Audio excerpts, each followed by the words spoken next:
பள்ளிக்கட்டு சபரிமலைக்கு கல்லும் முள்ளும் காலிக்கு மெத்தை சுவாமியே ஐயப்போ ஐயப்போ சுவாமியே.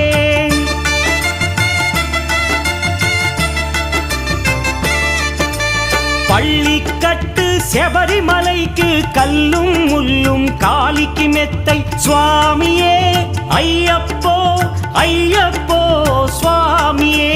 నీ అభిషేకం చేయండి హారతులిచ్చి కొలవండి ఇరుముడి స్వామికి భక్తిగా ఇచ్చి వేదన తీరగ వేడండి అయ్యప్పను కని పిలవండి స్వామియే అయ్యప్పో అయ్యప్పో స్వామియే.